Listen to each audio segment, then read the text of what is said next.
First time ever in a comedy club, I won $50. I only went on a dare. I cried all the way from the comedy club to my house. The girl I was with named Gladys Jacobs said, "Why you crying? It ain't but $50. I said, no, you don't understand. I was born tonight. But I've been asking God my whole life, what's my purpose? I need to find something that I do. I won $50, first time in a comedy club.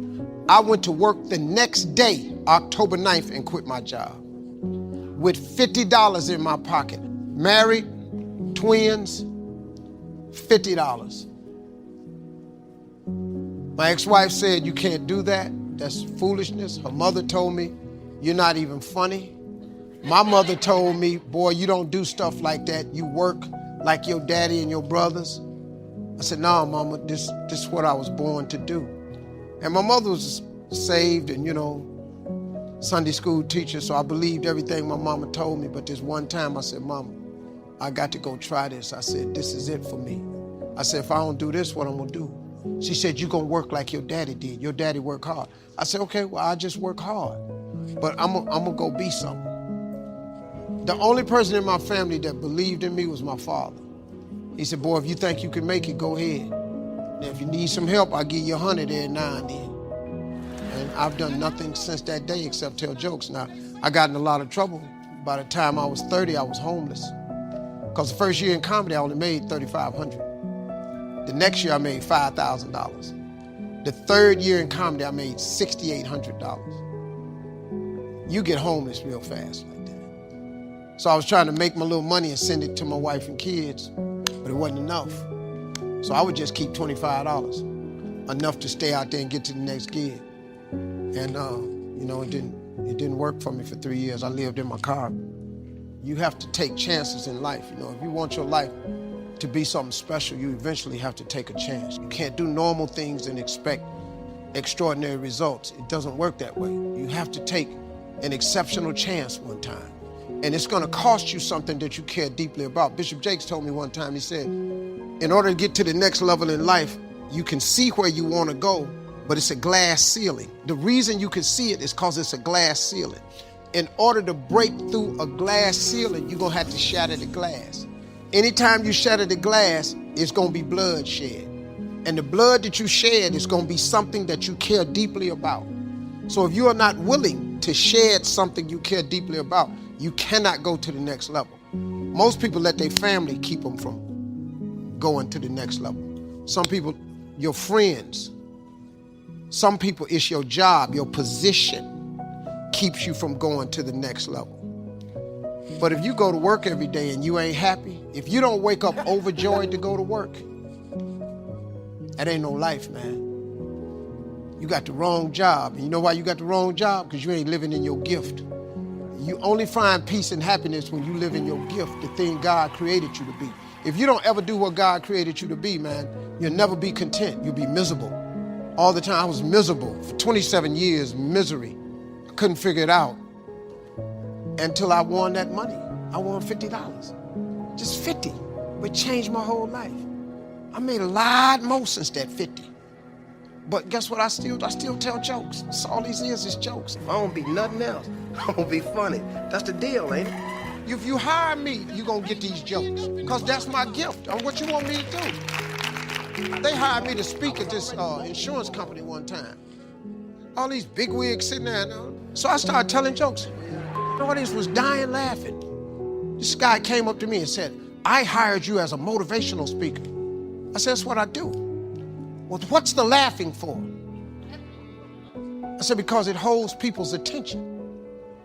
I said, go ask everybody what they got out of my message today. It ain't gonna be the jokes. It's gonna be something I told you. But you got people that they don't want to hear that, but that's my gift. And if you live in your gift, you'll find your completeness. Until you live in your gift, you cannot be complete. When God created you, he gave you all a gift. All of you in here are gifted. You are gifted people. What is your gift? Your gift is the thing that you do the absolute best with the least amount of effort. Once you identify that, your life changes. God takes you to new heights. You find peace, you find joy. You wake up in the morning, you can't wait to go to work. If you waking up in the morning and you hate going to work, it's because you ain't living in your gift. I don't even have an alarm. I wake up every day ready to go to work, because guess what? I'm going to go tell these jokes. They're going to give me this check. Look what I'm doing. Look. That is available to you, though. That God that created you has that same thing available to you. Every last one of you. I bet he do. I dare you to try it. I dare you.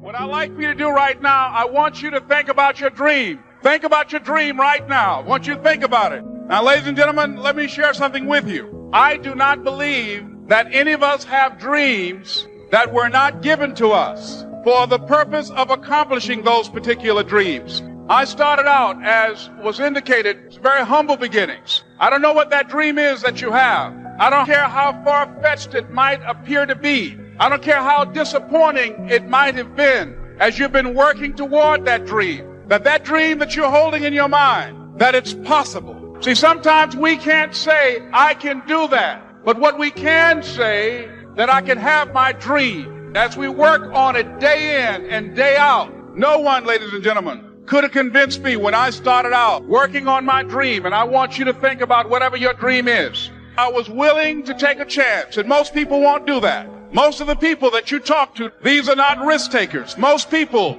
have done all that they're ever going to do. They raise a family, they earn a living, and then they die. But people who are running toward their dreams, life has a special kind of meaning. That in the process of working on your dreams, you are going to incur a lot of disappointment, a lot of failure, a lot of pain, a lot of defeats. But in the process of doing that, you will discover some things about yourself that you don't know right now. That you have greatness within you. That you're more powerful than you can ever begin to imagine. That you're greater than your circumstances. That you don't have to go through life being a victim. I was born in Miami, Florida, in an area in an abandoned building on a hard linoleum floor with my twin brother. We were adopted. When I was in 5th grade, I was identified as EMR, labeled educable, mentally retarded, and stayed in that category until I got out of high school.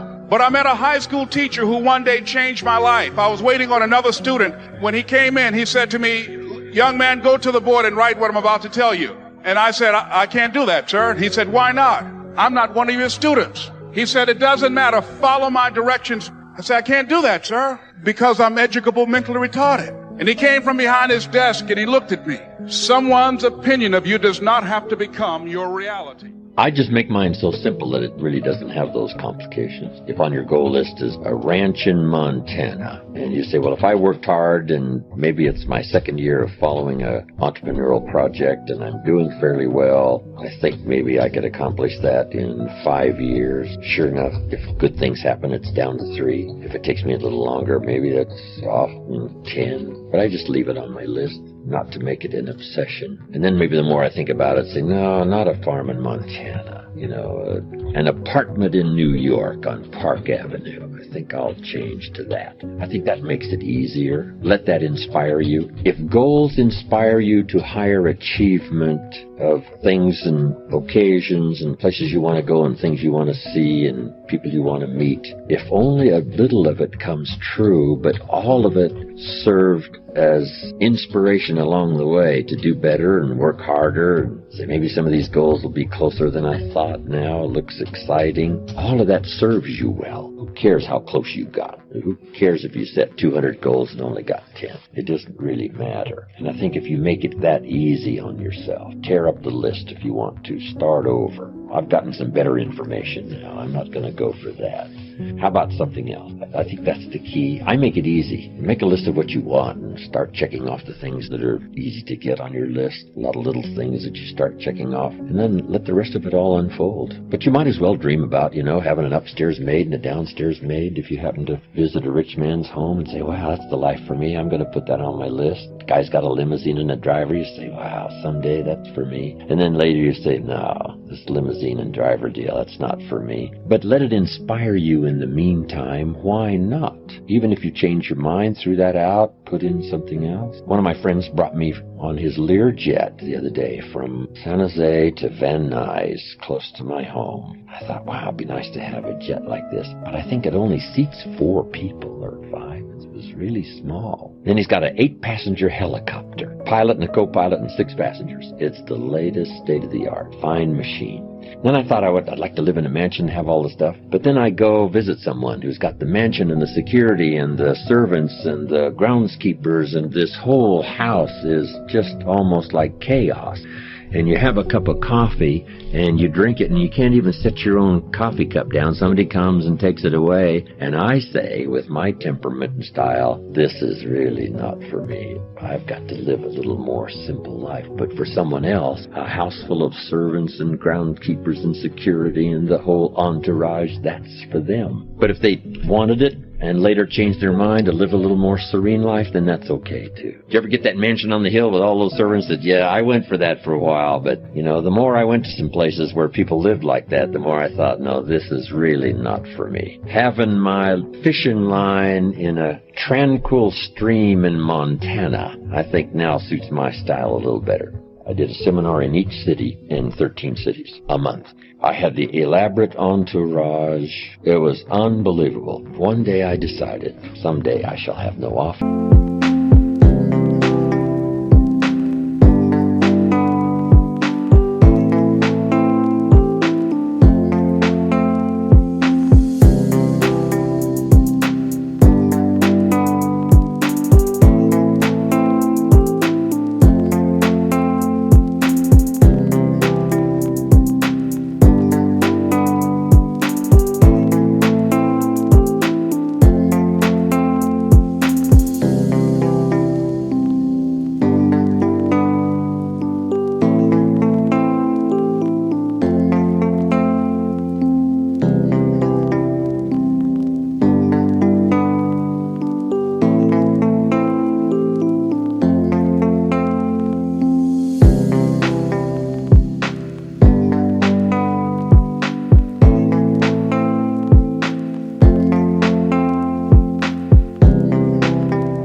I shall have no secretary. I shall be free. And sure enough, that day finally arrived. People ask me now, what is your email address? And I say, I do not have one. I do have a website that someone else runs, but I have really simplified my life. A company that I do a lot of business with around the world asked me, do you want an office? I said, no. I said, do you want a secretary? I said, no. Then I did say once, yes, I'm going to have this satellite and put a fax machine in my motorhome so that I can be in touch but out of reach.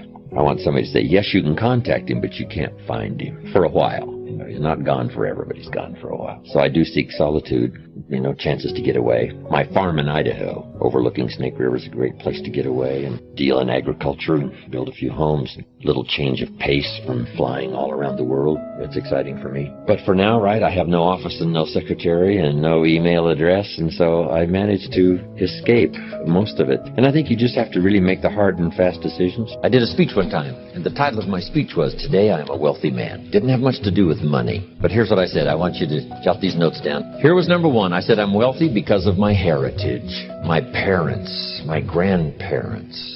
My grandmother studied nutrition, passed it on to my mother. Back in those days when my mother studied and practiced nutrition, she was called like a health nut, right? Do you go back that far, right? Your parents or grandparents? They were called health nuts. They were studying vitamins and they were studying this. Mama used to mix up some of this stuff for me and Papa and said, if this don't kill us, I think it'll help. And we're, gagging this stuff down. My mother, with the practice and study of better nutrition, extended her life at least, the doctor said, at least 20 years. Said if your mother hadn't have done that, she wouldn't have lived that extra 20 years. He said when your mother died, the walls of her heart were paper thin. He said how she lived this last 20 years is incomprehensible. And then I told him, Mama used to do all the juices, had the distiller to distill the water, all the stuff that was considered kind of kooky, right? Back in the 40s and the 50s and 60s. Herbs and twigs, something to smoke. But Mama did all that stuff. Extended her life over 20 years. My father lived to be 93, never had a major illness. I've never had one. Passed it on to my children, my grandchildren. Unbelievable. My heritage, what's that worth? It's worth a fortune. So you got to contemplate every once in a while your blessings, and part of your blessing is your heritage. Next is the heritage of your country. We that come from the free country. Engaging in enterprise to start with $1 and make a fortune, become a millionaire. What value is that heritage? It's unbelievable. We enjoy the benefit of courts we didn't start. We enjoy the benefit of laws we didn't create. We enjoy the benefit of learning institutions we didn't found. We enjoy the benefit of medicine we didn't discover. Wow. Heritage. Next, I said, I'm a wealthy man because of my experiences. Experience makes you rich. Here's what you must treat your experiences as: commodity. You must treat your experiences as high value. You must treat your experiences as capital so that you can invest in the future what you've learned in the past. My experiences now have taken me around the world.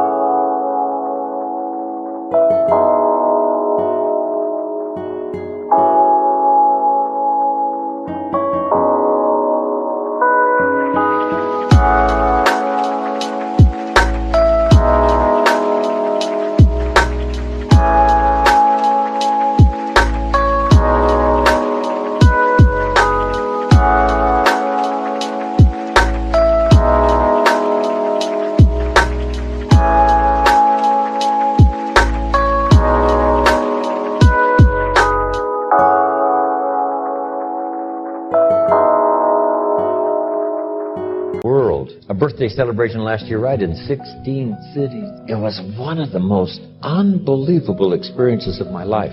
A group got together in Italy and gave me a helicopter tour of Sorrento, Naples, Vesuvius, the Isle of Capri, Pompeii from the air. Wow. Unbelievable experience.